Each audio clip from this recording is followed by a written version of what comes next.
C'est quoi l'importance d'un évaluateur dans le monde de l'immobilier? Tu nous en as beaucoup parlé. Moi, ça m'a fasciné. L'importance de l'évaluateur, c'est tout le temps le concept de la valeur marchande. C'est quoi la valeur d'un actif immobilier?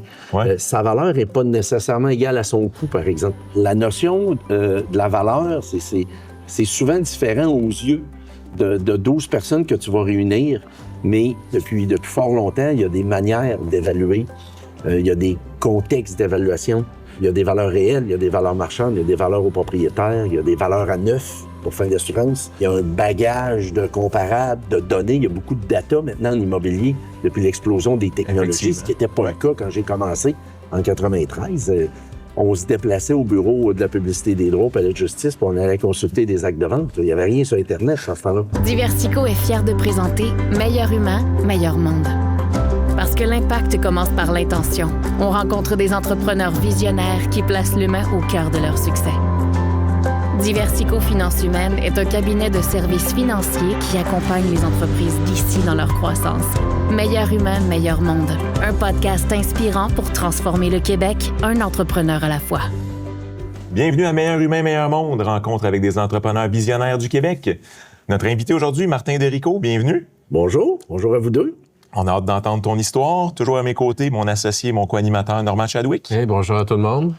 Et mon nom est Tristan Laliberté. Normand et moi sommes tous deux du cabinet de services financiers Diversico Finance Humaine. On donne des conseils aux gens d'affaires. Comme Martin, on est dans ton patelin. On est à Québec aujourd'hui. On a rencontré plein de monde que tu connais d'ailleurs. OK. On pense. En tout cas, tu as l'air d'être connu de beaucoup de monde. Martin va faire ta bio. Oui. Alors, Martin, tu es président associé de Derico Expert Conseil. Tu as une solide formation en gestion urbaine et immobilière à l'Université Laval et aux hautes études commerciales. Il y a 6 personnes dans votre équipe de gestion. En fait, vous êtes 6 partenaires dans l'organisation. Vous êtes une firme d'évaluation d'immeubles non résidentiels, donc commercial, et industriel, etc. Tu diriges ce cabinet, en fait, pas cabinet, tu nous as mentionné qu'on ne dit pas cabinet dans ton domaine. Alors, c'est une firme québécoise de très haute référence dans la région ici en évaluation et consultation immobilière. Et tu partages avec nous aujourd'hui ton parcours, tes défis, ta vision humaine. Tu es également un propriétaire d'immobilier, un tripeux d'immobilier. Oui. Père de 2 enfants. En plus, yes. Alors, bienvenue chez nous. Commençons par le commencement. S'il y a un commencement, bien sûr, est-ce que tu étais destiné à être un entrepreneur au début? Bien, je dirais que probablement, peut-être que non, parce que ça s'est fait, moi, cette espèce de Y-là. La première firme d'évaluation où j'ai travaillé, où j'ai fait mon stage, puis où j'ai été reçu chez Racine La Rochelle et Associés entre 93 et 97. Au début de l'année 97, ça faisait 4 ans que j'étais là, j'ai appliqué sur un poste chez Desjardins, en immobilier, au mouvement Desjardins-Lévis. Ouais. Et puis, écoute, ma candidature n'a jamais été retenue. J'ai même pas eu d'entrevue. Okay. Donc, peut-être qu'un mois après, Claude Urtubise, de chez Derico Urtubise, qui était une firme qui appartenait à mon cousin Carl Derico et Claude Urtubise, sont venus me voir là, au printemps pour me demander si j'avais de l'intérêt peut-être pour m'associer à eux puis continuer mon parcours chez ces gens-là où je devenais au début un travailleur autonome un peu, donc un entrepreneur. Ou un intrapreneur, on peut dire. Genre, c'est ça. Ouais. Puis là, cette petite période de réflexion-là qui dure 2-3 semaines, 1 mois, je vois passer... Faut comprendre qu'à ce moment-là, en 96... Bon, il y avait eu la grosse récession au Canada en 91, 12, 13 un peu. Ça allait pas très bien au niveau des taux d'inoccupation des édifices à bureaux, même dans les blocs appartements, puisqu'on appelait ça de même dans le temps. Ouais. Je vois passer quelques offres d'emploi, puis j'avais un peu un feeling de me dire, ben, mettons que je vais travailler chez Desjardins, ils font des investissements un peu partout. Après ça, dans le temps, il y avait la caisse de dépôt. Puis là, il y avait beaucoup de monde qui travaillait en immobilier avec qui j'avais étudié, puis ils faisaient des investissements d'un brick, là, Brésil, Russie, Inde, Chine, etc.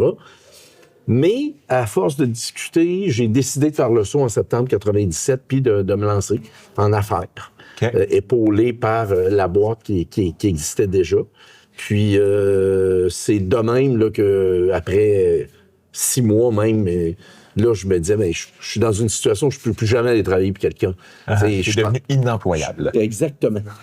Donc, c'est probablement peut-être, mais c'était pas éveillé en moi. C'était pas dans le plan nécessairement. T'es-tu d'une famille d'entrepreneurs ou... En fait, pas vraiment. Mon père a 2 frères, puis mon père et un de ses frères vendaient de l'assurance vie.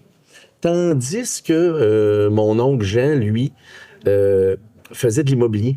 Il avait été agent d'immeubles, il avait acheté des blocs appartements qu'il avait revendus pour en acheter des plus gros. Fait qu'à Pâques, à Noël, il me parlait souvent d'immobilier. Puis ça me titillait tout le temps. Ouais. Lui, mon père, avait gardé tout le temps son 12 logements, puis il n'en achetait pas d'autres. Okay. Il faisait pas d'effet de levier avec ça. Je comprends. Puis avec mon oncle Jean, ça je sortais d'un réveillon, je sortais d'un 1er janvier ou d'un brunch de Pâques. J'étais tout le temps un peu allumé de me dire, ouais... Parce que mon oncle Jean, à cette époque-là, lui, il n'avait pas d'enfants. Puis il disait toujours à ses 2 frères, moi, si j'avais des enfants, j'achèterais le boulevard Laurier aller-retour. Ouais. Moi, là, j'en ferais des acquisitions si j'avais des enfants, mais j'en ai pas. Bon, il est venu papa plus tard. Puis ça m'a toujours resté. Ouais. Puis de fil en aiguille, là, je me suis lancé en affaires en 97 à me bâtir une clientèle avec l'aide de Courtubé, ils étaient là. Donc, ils me donnaient des clients aussi. Puis j'avais des clients de la firme où j'étais, j'étais quand même assez autonome. Ouais. J'avais eu un patron extraordinaire qui était James Racine, qui m'a appris beaucoup de choses, à qui je dois une grande partie de mon succès. Sur l'enseignement des méthodes d'évaluation et tout ça. Fait que de fil en aiguille, j'ai travaillé là 12 ans, puis après ça, j'ai créé de recours expert conseil avec 3 autres associés. Puis c'est comme ça là, que je suis dans ce milieu-là depuis l'été 93. OK. Oui. Tu nous as dit en pré-entrevue que pour faire une bonne job d'évaluation, ça prend quelqu'un de curieux. Oui. Et avec beaucoup de jugement. C'est quoi l'importance d'un évaluateur dans le monde de l'immobilier? Tu nous en as beaucoup parlé. Moi, ça m'a fasciné. L'importance de l'évaluateur, c'est tout le temps le concept de la valeur marchande. C'est quoi la valeur d'un actif immobilier? Ouais. Sa valeur n'est pas nécessairement égale à son coût, par exemple. Donc, la notion de la valeur, c'est souvent différent aux yeux de 12 personnes que tu vas réunir. Mais maintenant, pas maintenant, depuis fort longtemps, il y a des manières d'évaluer. Il y a des contextes d'évaluation. Il y a des valeurs réelles, il y a des valeurs marchandes, il y a des valeurs aux propriétaires, il y a des valeurs à neuf pour fin d'assurance. Ouais. Il y a un bagage de comparables, de données. Il y a beaucoup de data maintenant en immobilier depuis l'explosion des technologies, ce qui n'était pas le cas quand j'ai commencé en 93. On se déplaçait au bureau de la publicité des droits, au palais de justice, puis on allait consulter des actes de vente. Il n'y avait rien sur Internet à ce temps-là. Il fallait aller mesurer les immeubles. Ce qu'on dit aux jeunes aujourd'hui, les jeunes ne partent pas avec un galon mesurer des immeubles. Non. Mais nous autres, ça faisait partie de la vie. Quand on parle de ça, tu sais, ça revient à, dans mon temps, il n'y avait pas d'Internet. L'Internet est arrivé. Bon, on ne veut pas avoir l'air des dinosaures, mais c'est vrai qu'on l'est un peu pareil. On l'est un peu pareil. Ouais. Puis avec ce qu'on a vécu dans les dernières années, je disais souvent à mes clients, faut que tu réalises, mettons, Jacques, faut que tu réalises que moi, il y a la moitié de mon staff qui a des taux d'intérêt élevés. Ils n'ont pas connu ça. Là. C'est vrai. Ils ont 25 ans. Ben ouais, ça, c'est quoi? Non. Ils n'ont pas eu les années 80. C'est ça, là. Exactement. Ouais. Parce que c'est le party depuis 2007. De 2007 à 2022, c'est un long cycle. Là. C'est 15 ans. C'est un long cycle, c'est vrai. C'est 15 ans où tout le monde a du fun, les taux sont toujours bas. Ouais. C'est la fête au village. Ouais. Donc, eux autres, ils pensent que c'est la normalité. Jusqu'à temps qu'on vive les années 23-24 plus difficiles. Ouais. Puis, c'est ça. Fait que... OK. Fait que ta vraie fibre, finalement, de mon oncle Jean, oui. C'est une fibre de brique. De la brique puis du mortier, oui. J'étais tout le temps fasciné par un objet ou un immeuble. Ma première réflexion, c'était tout le temps, combien ça vaut, ça? Ouais. Tu sais, puis là, aujourd'hui, je ris parce que je peux me promener en auto avec mes enfants, puis pour rire, dire, ça vaut X, ça vaut Y, parce que, ça fait 30, ben oui, tu dois 30 ans, 33 ans, je fais ça. Là. Ouais. Ouais, tu dois avoir pas mal ça directement d'imprimé dans ton CRM interne. Évidemment que, tu sais, on n'en fait pas 7 jours par semaine, mais je peux... C'est rendu dans ton ADN. Non, mais je peux être au Costco, je peux croiser un client ou quelqu'un qui va me dire...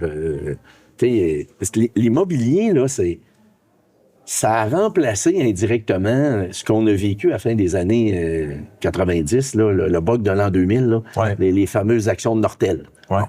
Bien là, Nortel, ça a été remplacé par un 4 logements, un 6 logements. En ce sens que tu penses que les gens En ce sens sécurisés, que quand tu allais à Noël par à Pâques en 97-18, ouais. Les gens parlaient de leurs actions. le gars disait à son beau-frère, coudonc, t'as pas d'action de Nortel, t'es bien innocent. OK? Ouais. Et là, on a vécu depuis le début des années 2000. Hey, je me suis acheté un 6 logements avec mon chum. T'as pas d'immobilier, toi. Comment ça? T'es bien innocent, tu comprends? Fait que c'est venu très populaire d'avoir des actifs immobiliers, entre autres, parce que de 2006, 7, 8 à 2020, les taux d'intérêt étaient ridicules. Ouais. On empruntait de l'argent, enlève l'inflation, ça coûte rien. Oui, effectivement. Fait que ça a été une période extraordinaire pour ceux. Je dis souvent, ceux qui n'ont pas fait d'argent de 2008, de 2008 à 2022, ils ont fait exprès, là, parce que... N'importe qui aurait dû faire de l'argent. Le canevas de base était là. Ouais. Pour toutes les conditions favorables. La démographie, tout ça. Ouais. Qu'est-ce que les gens comprennent mal de l'immobilier? Et mon Dieu, oui, ben, en fait, là, l'immobilier, premièrement, il faut que tu t'en occupes. Donc, parce que de l'extérieur, c'est comme n'importe quel business, ça a toujours l'air facile. Tu sais, les gens regardent les autres, puis la ligne est très mince entre vouloir te lancer en affaires ou être un super bon employé, puis pas vivre le stress quand tu sors du bureau après 5 heures. Puis quand je dis ça, évidemment, ceux qui sont VP dans des business, pas eux, mais ils vivent du stress 7 jours pareil, puis souvent, ils sont rémunérés pour aussi, là. Mais l'immobilier, c'est souvent une détention à moyen et long terme. Pas une histoire de 2-3 mois, tu sais. Je dis pas que dans l'histoire, il y en a pas qui ont fait des flips et qui ont eu du succès, mais plus que jamais depuis la guerre en Ukraine en 2022, puis la hausse de l'inflation, la hausse des taux d'intérêt, puis les ressources naturelles qui sont rares et tout ça, là, la période qu'on a vécue, là, ça a pris... C'est une période qui a permis d'apprendre aux gens que plus que jamais, là, c'est du long terme, puis c'est du 10 ans minimum. Faut pas regarder ça comme on regardait ça avant. Ouais. La fête est finie. Ouais. C'est une autre mentalité maintenant. Il faut quasiment regarder 20 ans, même, en quelque part. Oui. La durée de l'hypothèque, quasiment. Puis moi, je vais toujours me souvenir de Marcel Adams, qui avait construit les galeries de la capitale ici, au bout de l'autoroute du Vallon, qui est Robert Bourassa aujourd'hui. Puis je l'avais eu en entrevue quand il avait 81 ans, puis lui, il disait, faut jamais vendre des meubles. Mm-hmm. Faut que tu gardes ça à vie, parce que c'est le meilleur placement que tu vas avoir, et c'est à l'abri de l'inflation, etc., etc., etc. Ouais. Ça, c'est une mentalité. Il y en a d'autres qui vont dire, faut que tu finances toujours tes immeubles à 75 % au niveau du fiscal et tout ça. Il y en a d'autres familles, on a comme clients qui ont 200 millions d'immobilier puis ils sont tout payés. Ouais. Tu sais, il y en a pour tout le monde. Il n'y a jamais. Tout le monde pense avoir la recette gagnante. Ouais. C'est ça qui est drôle. Ouais. Puis d'un client à l'autre, il voit ça à 180 degrés complètement. Ouais. Ben, il n'y a pas de bonne réponse puis de mauvaise, mais c'est pas un actif qui a de la liquidité comme des obligations d'épargne ou des actions en bourse où maintenant on vend ça sur notre téléphone. Ouais. C'est ça la vérité. Là. C'est très liquide. C'est ça. De l'immeuble, c'est d'autres choses. Les gens en immobilier viennent te voir pour votre expertise, bien sûr, mais on a parlé tantôt de la curiosité puis du jugement. Il y a une différence dans ma tête à moi entre l'expertise puis le jugement. C'est quoi que vous vendez finalement? Ben, pour réussir en évaluation, on est comme des détectives, nous autres. L'actif le plus important qu'on a en évaluation, c'est l'information. Okay. Donc, les gens viennent nous voir parce qu'on a une base de données phénoménale. On est impliqué, de par notre rôle dans le marché, dans les transactions. On est impliqué dans le développement des projets. On est impliqué dans tout ce qui est les derniers jugements à la cour. Donc, ils viennent chercher une expertise, mais cette expertise-là découle d'une curiosité. Mm-hmm. Puis lorsque tu as du data après ça, il faut que tu appliques ça, puis il faut que tu montres que tu as du jugement, que tu comprends le marché et la mathématique financière. C'est de même qu'on va réussir en évaluation si on a ça. Fait que je reviens à tes débuts. Fait que tu as commencé comme un praticien, on pourrait dire, ou en tout cas, je ne sais pas trop comment dire ça, mettons un autonome, un travailleur autonome. Ben, j'ai commencé 4 ans comme un employé. Comme employé. Oui. Éventuellement, tu deviens autonome. Oui. Puis là, plusieurs années plus tard, tu es rendu avec 44 personnes dans l'équipe, si je me souviens bien de ton chiffre en pré-entrevue. À quel moment là-dedans, tu es devenu un entrepreneur? Tu t'es rendu compte que tu n'étais plus qu'un... Ben, je suis devenu un entrepreneur en 2009. À la quarantaine, en 2009, mes amis commençaient à me dire hey Martin, ce serait le fun si on avait un bloc appartement. Ouais. Ce serait le fun si on avait un immeuble. Tu sais, on a des actions, on a des fonds communs, on a des certificats de dépôt, on a tout ça, des REER. Puis moi, je leur disais, écoutez, moi, ça fait déjà, en 2009, là,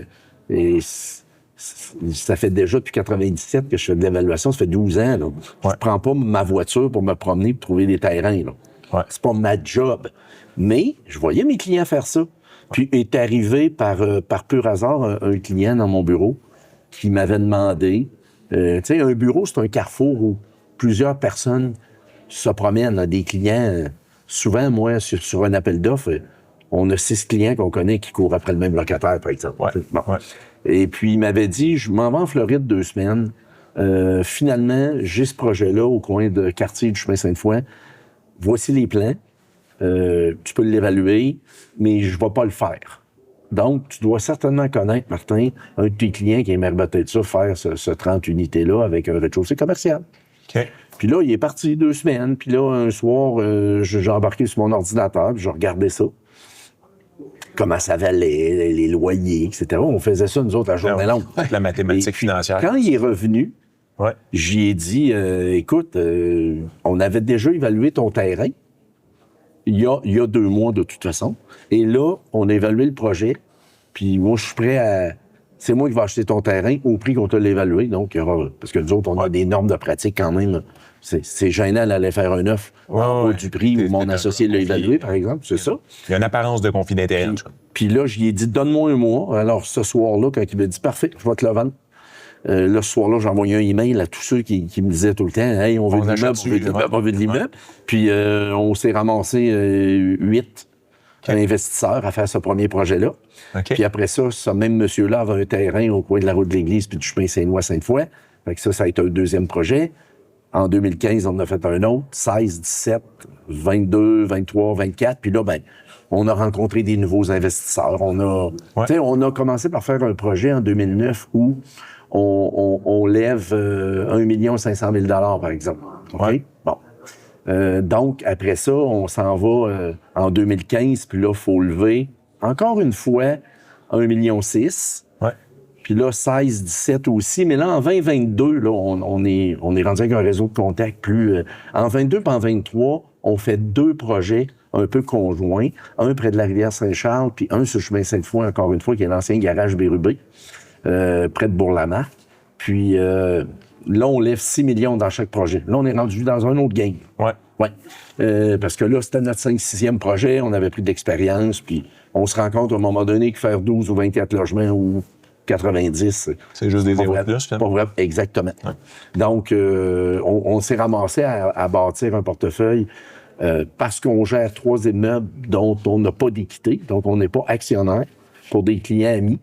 On gère 100 portes aujourd'hui avec 30 000 pieds de commerce. Puis ça, c'est l'autre entreprise que tu nous as nommée en ça, c'est Appartement Urbain. Appartement Urbain. Okay. Oui. Puis en parallèle de ça, tu développes également ta firme d'évaluation. C'est dans celle-là que tu as 44 employés. Oui, exact. Oui. Okay. Lorsqu'on a ouvert on s'est construit un édifice en 19 qu'on devait occuper en mars 2020 avant que le logo ferme les chantiers. Nous autres, on était à 4-5 jours de rentrer dans notre édifice. Là. Okay. Il manquait des portes, des cabinets, toilettes, puis tout ça. Là, c'était tout. Là. Fait que finalement, on est rentré en mai. Quand on est rentré en mai, on était 17. OK. Puis de fil en aiguille, on est 44. Qu'est-ce qui explique cette croissance? Il y a eu un gros boom. Il y a eu un gros boom à l'automne 2020. Avec des taux d'intérêt ridicules à 1,5, 1,6, 1,7 %. Il n'y avait pas eu beaucoup de construction quand même depuis 2000. De 2000 à 2010, très tranquille au niveau des nouveaux projets de blocs appartements qui ont été rebrandés des condos locatifs à un moment donné pour rendre ça un peu plus élogieux. Et 2013, 14, 15, il n'y avait pas de surconstruction du tout. Et puis là, il y a eu de la migration interrégionale, il y a eu de l'immigration aussi. Puis là, il y a eu un besoin de logement énorme. Puis 2020, 21, 22, 23, ça a été des années extraordinaires. Puis de fil en aiguille, on a élargi notre gamme de services aussi. Puis ça a fait en sorte que là, on avait besoin de gens travailler. Comment tu fais pour garder j'allais dire, une certaine vision claire avec toutes ces turbulences-là qui sont arrivées, que tu viens de nous décrire dans les dernières années? Parce que, comme tu as dit, à un moment donné, c'était un peu la fête, là, de 2006-2007 à 2022. Oui. Mais là, après ça, il y a des turbulences qui arrivent.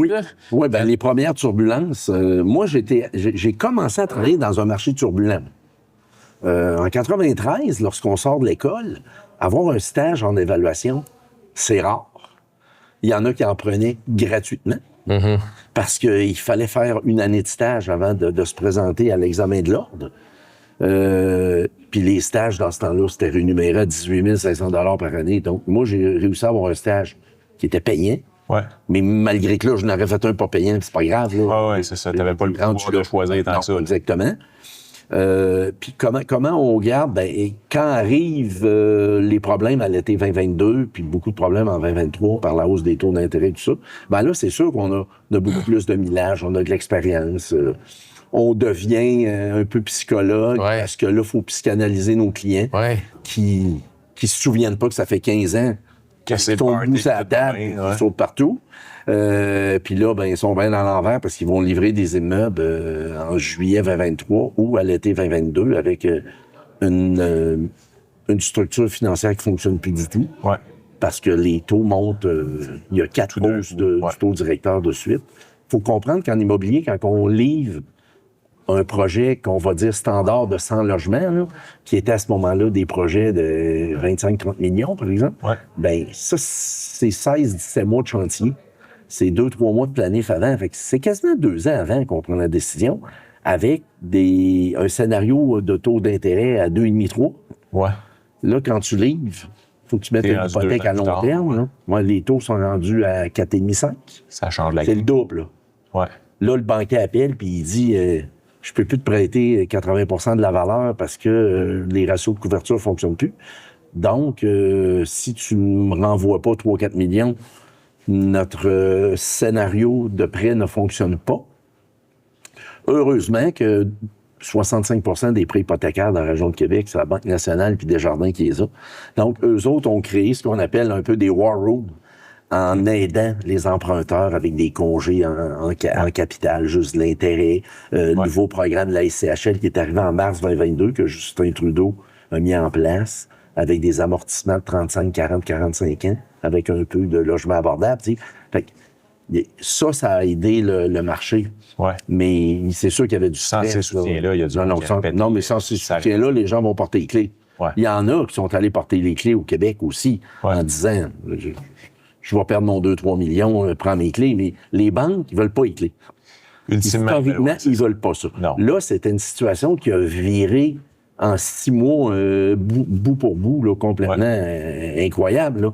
Là. Donc, ça a amené des gens à commencer à faire de l'immobilier dans cette situation-là. Tu sais, moi, j'ai des clients qui lèvent des fonds 2-3 fois par année puis qui font des immeubles. Puis, à chaque fois qu'ils croisaient des Monsieur X, Madame Y, ils disaient « Pense à moi la prochaine fois, là, j'aimerais ça mettre de l'argent dans l'immeuble. Et ces gens-là, malheureusement, ils ont mis de l'argent dans l'immeuble cette fois-là. Il y a eu des cash calls parce qu'il fallait racheter des taux garantis par la SCHL et tout ça, avec 300 000, 400 000, 500 000. Quand t'es 10, il faut que tout le monde renvoie un 50 000. C'est fatiguant un peu parce que tu le prends où? Là, tu vends des actions qui ont perdu de la valeur. Qu'est-ce que tu fais? Tu sais, toute la pandémie, c'est un tourbillon un peu fou. Fait qu'il y en a dans des meetings de commanditaires qui disaient toi, Luc, tu voulais faire de l'immeuble, là, fais-en, tu vas en prendre, c'est quoi? Et que, malheureusement, tu vas en rire dans 7-8 ans. Mais pour l'instant, mais là, c'est plate. Tu vas en baber un peu. Et nous autres, on peut te dire que tu vas en rire parce que nous, on rit depuis 15 ans. Mais là, on rit moins, on on rit pas avec toi. Ouais. C'est ça. Fait que dans l'ABC de l'immobilier, on a parlé tantôt de la longévité, d'avoir donc une vision à très long terme.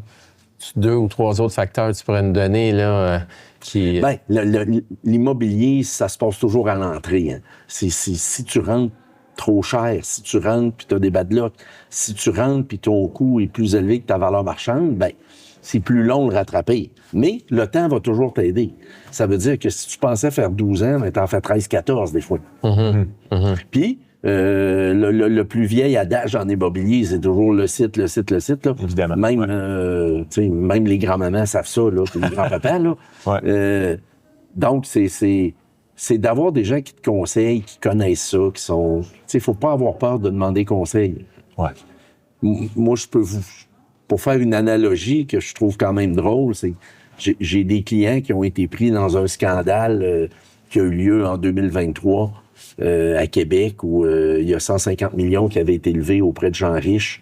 Puis il y a eu un procès là-dessus, puis ils ont perdu des sous. Ces gens-là ont mis 2 millions, 3 millions, 5 millions avec la personne qui levait l'argent sans jamais m'appeler.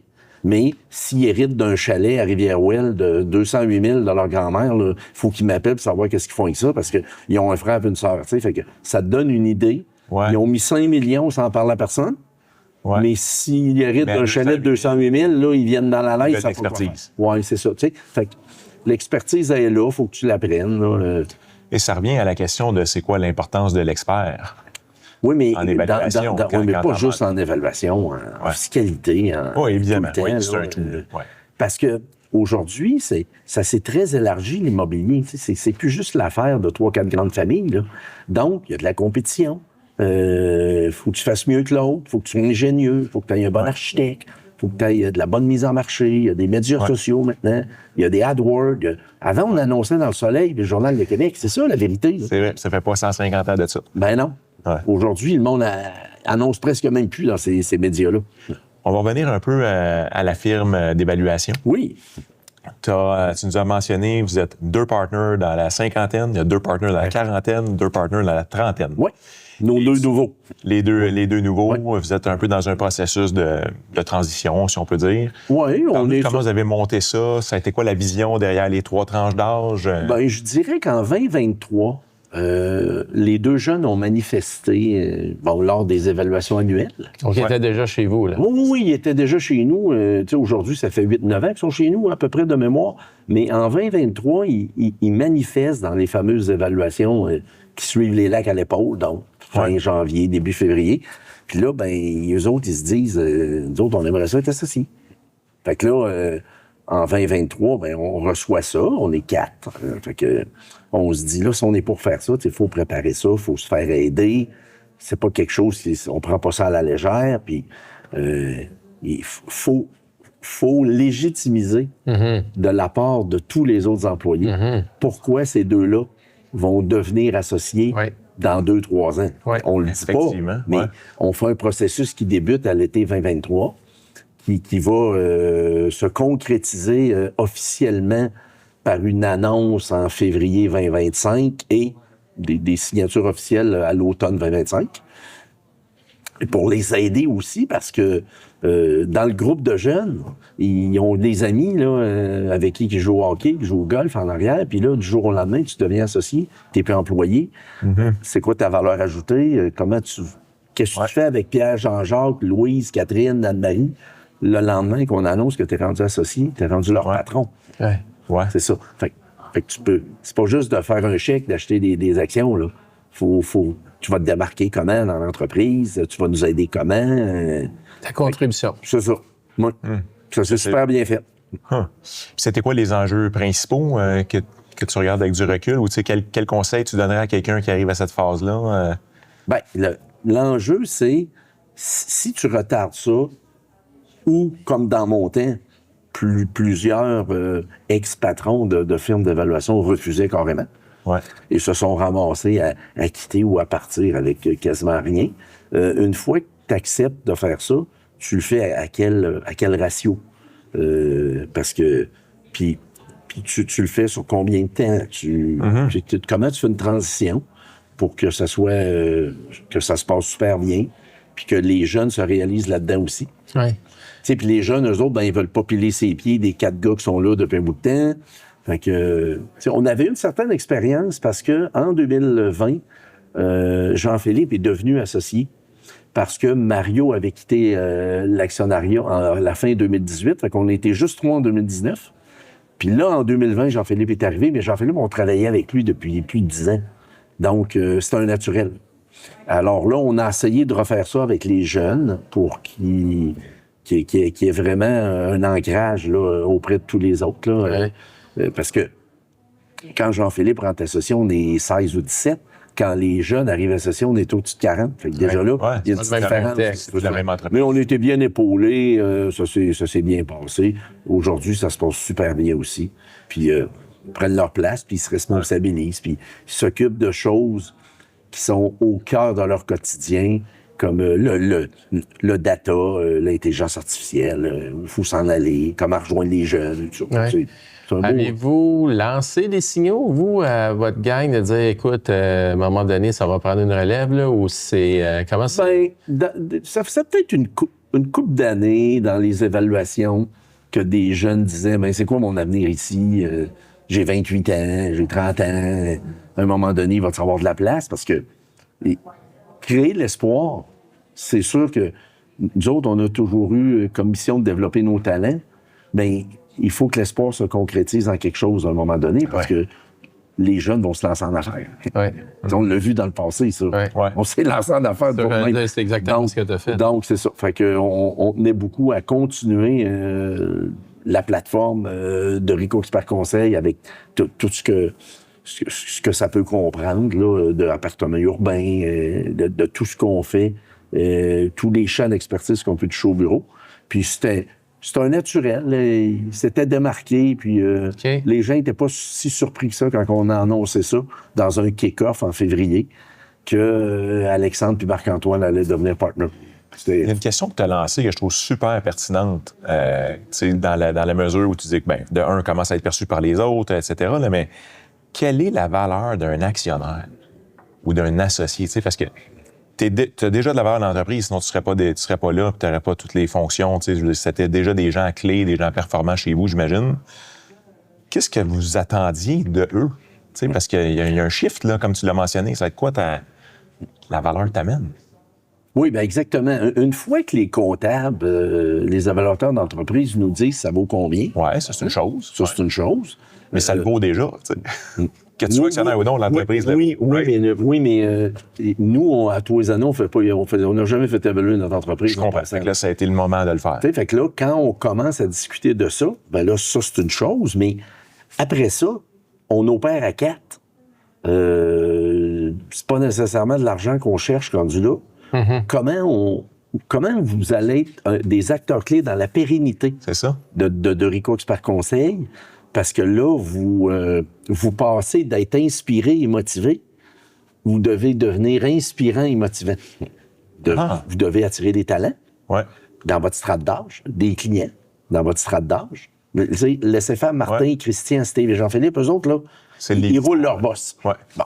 Comment on fait maintenant pour aller rejoindre le client qui a passé l'entreprise à son gars et sa fille, mettons, à sa fille seule, à son gars seul, les directeurs de compte qui font du gros prêt hypothécaire. T'sais, on commence tout le temps par une référence on va te donner un 12 logements, Martin, puis ça va bien, on te donnera un actif qui vaut 10 millions. Là, ça n'a pas changé. Là. Effectivement. Mon père a vendu de l'assurance 35 ans, puis sa petite police, puis après ça, m'a référé. La règle du 80-20 aussi, où 80 du chiffre d'affaires vient de 20 de tes clients. Ça, d'après moi, dans 1000 ans, ça va être encore ça. Ouais. Donc, on leur a permis de commencer à réfléchir aux autres aussi. Mm-hmm. À la fin 2025, début 2026, c'est quoi le rôle qu'on a? Quelle chaise on va avoir? Puis c'est quoi qu'on va faire? Fait, il faut pas qu'ils fassent la même chose les deux. Ça, c'est des discussions à bâton rompu ou c'est des discussions qui sont planifiées? Non, c'est des discussions qui ont été planifiées, organisées, et 1 an avant qu'ils deviennent associés. Nous, on a une réunion, les associés, à chaque lundi. De midi à 2h, on dîne, puis on passe les points importants là, de comptabilité, de développement des affaires. Ils sont venus 1 an avant de devenir associés, tous les lundis. OK. Oui. Fait que ça a permis de voir aussi. Fait que là, qu'il y a des... c'est une belle transition parce qu'ils ont vu, de l'extérieur, ils peuvent se dire, on sait bien, de midi à 2h, là, tous les lundis, ils font venir des clubs sandwich puis ils se comptent des peurs. Mais c'est pas tout à fait ça, là. Fait qu'il y a du travail à faire, là. Il y a des il y a des comptes à recevoir, puis du développement, puis on n'a pas tel projet, on n'a pas tel client. Connais-tu quelqu'un? T'sais? Notre business, c'est du réseautage tout le temps, puis du monde qui nous ouvre des portes. Oui. Ouais. Ouais. Pourquoi? Dans tout ce qu'on peut, toutes les sphères où on peut s'autocritiquer comme entrepreneur puis comme patron, bien, à la fin de la journée, quand on passe une heure à tout se donner les remontrances de tout ce qu'on a fait de pas correct, souvent, j'arrivais et je disais, on doit faire quelque chose de correct certain parce que notre chiffre d'affaires a quadruplé en 5 ans, puis on est rendu 44 au lieu de 17. Fait que si on était si innocent que ça, d'après moi, ça marcherait pas, là. Ouais. Puis les clients, ça fait 20 ans qu'ils appellent, fait qu'on doit être pas si pire. Ouais. Donc, ça, on a essayé de transférer ça aux jeunes aussi. Ben, c'est ce que j'allais demander, parce que tu as dit tout à l'heure, écoute, nous, on est les 4, on roule notre boss, là, développez votre marché, développez votre réseau, développez vos contacts, mais il va y avoir du transfert relationnel aussi à faire, là. C'est entamé, ça? Oui, ça, on a commencé ça, à dire à nos clients respectifs, appelle Alex, appelle Marc-Antoine. Parce qu'à un moment donné... Comment ça se passe? À un moment donné, on ne peut pas prendre des appels 10 heures de temps dans la journée pour s'occuper des clients. Personne n'est indispensable, de toute façon. Ouais. Donc, il faut apprendre aux clients aussi à parler aux jeunes au bureau. Oui. Parce que moi, tu vas être obligé de m'appeler à 10 heures ce soir si tu veux me parler. C'est ça la vérité. Ouais. Donc, ça, on fait ça très bien. Puis là, on est officiellement sur un élan de 3-5 ans pour bien transférer tout ça pour que la clientèle reste et elle continue de grossir aussi. Je comprends. Tu as parlé aussi j'ai le mot formation en tête, là, mais tu n'as pas nommé le mot formation, mais d'amener tes employés plus haut. Oui, on développe les talents. Et développer les talents. Oui, on développe nos talents. Chez nous, on a toujours véhiculé ça là, dans les 4-5 dernières années. Quand on a été aidé à... On a fait un processus qui s'appelait Réinventer DREC de Rico Expert Conseil. Fait que ça, on l'a fait avec des coachs où on a donné de l'imputabilité aux employés dans des comités. Comité TI, comité admin, comité expérience employée, comité rayonnement. Tu sais. Donc, on les a mêlés aux décisions. Parce que les jeunes veulent de la transparence. Fait que cette année, on a été transparent au niveau de dire, écoutez, on fait des investissements importants au niveau de l'IA. Donc, il faut que vous compreniez, là, on ne met pas 2-3 000 $ par mois, là. T'sais, on en met, là, parce qu'on sait que ça s'en va là. Vous allez en bénéficier, vous allez être plus performant, vos bonus vont suivre parce que vous allez produire plus, puis tout ça. Mais tout en gardant de la rigueur, de la passion, une partie de nos valeurs et tout ça. Fait que, Tu viens de mentionner quelque chose d'intéressant aussi, parce que c'est pas mal le sujet qui est sur les lèvres de tous. Comment l'IA est en train de transformer ta business? Bien, l'IA elle commence à transformer notre business parce que là, on s'y attarde depuis 2 ans, sérieusement. Ouais. Mais dans le créneau où on est, l'IA n'aura jamais le jugement qu'on a non plus. Donc, c'est de l'utiliser pour aller plus vite. Ouais. Pour, évidemment, relier à tout le data qu'on a dans notre bureau. C'est exceptionnel. Il faut l'exploiter. Ouais. Ouais. Mais pour l'exploiter, il faut le mettre en ordre sur le serveur. Puis après ça, il faut que les départements se parlent puis qu'on accouche de quelque chose au final de ça.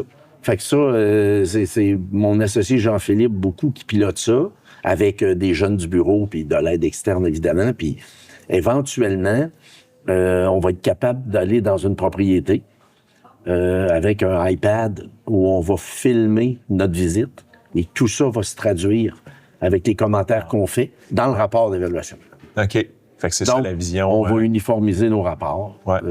Puis éventuellement, l'IA va nous dire quel comparable on devrait prendre, qu'est-ce qui s'est passé dans ce secteur-là. C'est ça, on s'en va vers ça, puis on le développe à l'interne. OK. Donc, les deux business, tu sais, dans le fond, il y a toujours la firme d'évaluation, la business d'immobilier, de gestion immobilière, de détention immobilière. Exact, oui. À ce stade-ci de ta vie, laquelle des deux te passionne le plus? Et pourquoi? Bien, je dirais que les deux me passionnent encore tout autant parce que ils sont un peu interreliés. C'est ça, hein? Effectivement. Faire des projets, lever de l'argent, avoir des contraintes, négocier un financement, s'occuper de l'environnement, ça nous a permis de se mettre dans les bottines de nos clients. Donc, maintenant, nos clients, quand ils nous disent qu'ils ont des défis, qu'ils ont des problèmes, qu'ils sont en maudit après le banquier, parce qu'on est tout le temps en maudit après le banquier. Et malheureusement, ceux qui vendent de l'assurance, les banquiers, c'est pas les jobs où ils ont le plus de compassion de leurs clients, on s'entend? Là? On se comprend. Ouais. Les assurances, je fais une farce. Les assurances ne veulent jamais payer. Puis le banquier, quand tu as besoin d'argent, ben il t'appelle pas. Puis quand tu n'as pas besoin, il court après toi pour t'emprunter. Ça, c'est des vieilles jokes. Et ça fait 150 ans que c'est ça pareil. Ouais. Donc, ça nous a permis de dire à nos clients, ben je te compétitionne pas avec mon 60 logements parce que on est d'une transparence avec nos clients. On aide nos clients à faire des listes de loyers, des études de marché pour quelle est la typologie que tu devrais avoir dans le secteur de la Basse-Ville, les studios, les 3,5, les 4,5. Il devrait être grand comment? C'est quoi les superficies maintenant? Parce que depuis 20 ans, les superficies des logements, c'est pas nous autres qui avons inventé ça, là. Ouais. C'est les grandes villes qui ont inventé ça. Tu sais, Los Angeles, New York, Chicago, l'Europe, etc. Donc, on a fait évoluer notre clientèle. On est transparents, sont transparents avec nous autres. On comprend les enjeux qu'ils ont parce qu'on les vit. Exact. Fait que ça, c'est un bel échange. Ça fait des bien meilleurs conseillers. En plus, puis ça fait nous aussi, au niveau des relations avec les clients, de la loyauté, tout ça, c'est extraordinaire. On est gâtés, on a une belle clientèle. On l'a mérité, mais on est gâtés parce que... Évidemment, c'est un peu les deux. Ouais. J'allais dire, je vois le parallèle que tu fais autour de... C'est comme si la business d'évaluation, c'est quand même de la théorie basée sur un paquet de faits, basée sur un paquet de data, mais tu comprends la vraie business que tes clients vivent, les vrais enjeux, les vrais risques qu'ils ont. Tu comprends leur quotidien plus qu'un autre évaluateur qui, lui, n'aurait pas de briques entre les mains. Puis Avant, quand il me racontait ça, j'étais très sensible, je comprenais, mais je ne l'avais pas vécu. Exact. Tu comprenais, mais tu saisissais pas. Non. À partir de 2009, j'ai commencé à saisir. Ouais. Puis là, à partir de 2023, où on a livré des immeubles, où on a eu, nous autres aussi, des cash-calls et autres, on a commencé à comprendre que, mettons que nous, dans notre situation, on avait un cash-call de 500 000, j'ai des clients qui c'était 3 millions. Mm-hmm. Fait que ça, c'est... Ça va tout le temps. Tantôt, tu as dit 24 logements ou 80, c'est juste plus de béton puis plus de portes. Ouais. Je reviens toujours à une analogie que j'aime bien. Quand tu joues au blackjack puis tu es supposé doubler, le montant d'argent que tu as ne devrait jamais t'influencer parce que c'est les mêmes cartes. C'est vrai. Mais le fait que tu aies 25$ au lieu de 5$, ça influence beaucoup de gens. Effectivement. Puis ça devrait pas. Alors que techniquement, la stat, c'est identique. Ben oui, c'est que tu ailles 5$ ou 5 000, ça change absolument rien. Mais, donc, en immobilier, ben, on essaye aussi de se dire, on met cette qualité-là dans l'immeuble parce que c'est pour 25, 30, 40 ans. Là, c'est pas parce que ça va mal aujourd'hui, puis on manque un peu d'argent. On va trouver de l'argent. Puis on n'a jamais deux chances de faire un immeuble. C'est sûr. Une fois qu'il est fait, là, on aimerait ça pour mettre de l'argent dedans avant 10-15 ans. L'entreprise porte ton nom, Derico. Oui. Qu'est-ce que tu aimerais qu'est-ce que ce nom-là porte pour toi, puis que tu aimerais qu'il reste au-delà de toi? Parce que tu as parlé d'une transition de 5 ans maintenant. Oui. Bien, qu'est-ce que ça porte? En 2009, quand en fait, en 2009, je dirais à l'automne 2008, quand j'ai l'idée de la boîte boutique, du non résidentiel, puis tout ça, j'inspire 3 autres personnes, dans le fond, à me suivre. Oui. Ouais. Et j'étais celui qui était le plus connu dans ce milieu-là. Donc, on n'a pas choisi de s'appeler Azimut Évaluation. Ou, Vous avez profité de que ton nom était connu. Oui, c'est ça. Dans un créneau de clientèle institutionnel, gros propriétaire, etc. Moi, mes autres associés avaient le créneau plus institutions financières, bancaires et autres. Puis ça, c'est un autre, les municipalités. C'est un mariage. Là. Ouais. Ça a réussi parce que les 4, au début, vous aviez votre niche. Tout le monde avait sa niche, tout le monde avait sa chaise. C'était comme mis en commun. Exactement. à un moment donné, on a une clientèle, on avait quelques clients de New York qui ont fait des acquisitions au Québec, des clients de Toronto. On faisait des rapports aussi en anglais, on était bilingue. Sommet immobilier de Toronto, Sommet immobilier de Québec. À un moment donné, ton nom résonne un peu. Donc, plus tu avances, le nom de Derico Expert Conseil, parce que j'ai donné des conférences au Sommet immobilier de Montréal, au Sommet immobilier de Québec. Sommet immobilier de Québec, il y a 30-40 personnes de Toronto, des richissimes investisseurs qui sont là. Il y a même des gens de New York, des fois, qui viennent. Fait qu'à un moment donné, est-ce que tu changes ça? Tu prends-tu le risque de le faire? Ouais. C'est comme mon client qui m'appelle une fois par année puis il chiale après le marketing. Mais moi, j'ai dit tout le temps, si tu veux essayer le premier de pas en faire, essaye, mais c'est pas moi qui va essayer en premier. Mais moi, c'est pas moi qui va faire cette trail-là, là. Mais tu peux. Ouais. Tu peux essayer si tu veux. Ouais. Mais des fois, tu le sais pas, c'est intangible. Ouais. Fait que c'est ça. Puis écoute, dans le processus, il a été décidé que le nom allait demeurer. OK. Puis, Parce qu'il vient avec une belle réputation, ouais, puis une histoire. Il est connu à Montréal beaucoup parce que je suis allé souvent, j'ai eu des clients, j'ai fait de la business là. J'ai fait beaucoup aussi de bénévolat à l'intérieur de mon ordre professionnel. J'ai fait près de 10 ans de bénévolat où je me suis impliqué à l'ordre. J'ai créé le fonds d'assurance de l'Ordre des évaluateurs agréés, le guide d'autocotisation TPS-TVQ. J'ai été sur le bureau de direction de l'Ordre, j'ai été vice-président éthique. Okay. Donc, je me suis promené beaucoup au Québec. Oui. Tu as été impliqué dans la communauté de ton ordre. Quand j'arrive dans un marché, j'ai un évaluateur tout le temps appelé pour avoir des TIN, le data que j'ai besoin, que je connais pas, m'imprégner d'eux. Ouais. Fait que c'est ça. Aujourd'hui, on bénéficie tous de ça. Mais écoute, dans l'avenir, on verra. Mais pour l'instant... le nom reste. Oui. Bien, tant mieux, tant mieux. Martin, peut-être que tu me crois pas, mais ça fait déjà 45 minutes qu'on parle. Ah oui?